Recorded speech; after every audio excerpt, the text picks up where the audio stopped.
let's move on to the Washington Capitals, who are leaking oil, something bad right now. Have lost 6 of the last 7.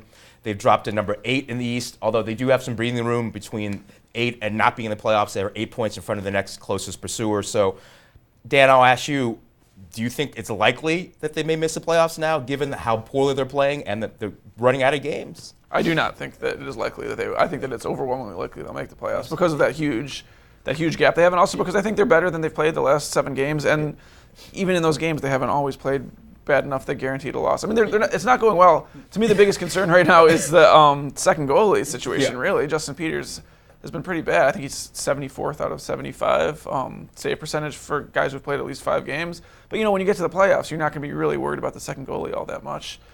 I mean, they need to get in the playoffs, obviously, but I don't think they're going to struggle to do that. Some of this, they weren't as good as the results were over that 14-game stretch or whatever it was, and they're not as bad as this results right now. Well, Adam, the percentages indicate, as Dan mentioned, that the Caps are going to make the playoffs, but losing 6 of 7, it could just snowball, or obviously it could turn the other way. But how do you see it playing out for them? Yeah, I mean, it's troubling the way they're playing right now, but they're not in danger of missing the playoffs. I mean, that would be. I think if you look at like this sort of like people who know this kind of thing and can figure out the odds, that's like a 75% shot they're going to make it. So and they're not playing so bad that they're gonna they're a real threat right now to fall that far. So I don't know. I think just give them some time. I don't think their ceiling is that high really for the playoffs, but anything can happen. So. I wouldn't be too worried about them missing the playoffs at this point. Keith, it wasn't that long ago we were talking about the Caps maybe challenging for the Metropolitan title. Now we're talking about them, I don't know if hanging on is the right word, but they are the final seed in the playoffs.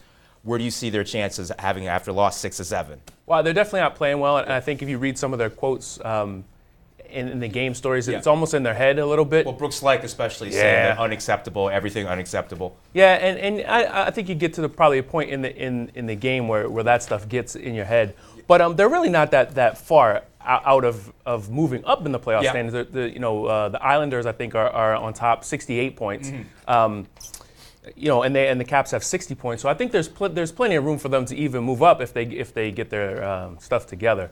Again, with the long seasons, these teams go through these lulls, and I don't think it's anything to freak out about. But when the players start psyching themselves out about it, I think that's when you start to worry. Dan, I thought that was interesting what Keith just mentioned, because Brooks Lake was obviously clearly upset after this losing streak. But Carl Olsner said the other day, they're closer right there. So clearly there's some difference of opinion in the locker room, right? Some personality stuff, too. I think Carl Olsner has always thought that they were right there and just about to turn the corner. Yeah. Brooks Lake is even more of a realist. I don't know. I mean, some of the teams that they're losing to, they're playing good teams, and they're losing to good teams. Obviously, you'd prefer if they beat good teams, but to me, it's not like they've lost to a succession of Edmontons. They've lost to St. Louis and Nashville and Montreal. These are good teams. Well, we also shouldn't fail to recognize Alexander Ovechkin, who was named first star for the month of January. The guy's 10 straight years of 30 goals. You know what I was going to write maybe coming up? It's kind of big one to drop right now. But I think at this point, is he the best professional athlete in DC sports history? In DC sports history? Yeah. I think he might be. Well, that's a pretty good question, man. But it depends what you judge it on. If you judge it on numbers, or you judge it on championship, is it a combination of both? Longevity. I was going to say, you go back to the Brady question. Don't forget, Elvin Hayes, Wes Unseld, those guys have won championships. Elvin Hayes is a Hall of Fame NBA player. 3-time MVP. Ovechkin's like a Ovechkin's lock one of the best players in Hall the entire sport for a lot of years. Like that, and I don't know how many other players you can say that about. I mean, Art Monk was one of the best receivers in the NFL, but I don't think there was ever a time in the NFL when Darryl Green. But nobody was there ever like a 5-year stretch where Darryl Green was like one of the best players in the NFL? Best. He was one of the 2 or 3 best corners in the league. But Ovechkin's one of the best players. Yeah, I think he's good. That's a great. Well, good column. It's a good column. It's a good hot take right there. It's a good talker. No question about it.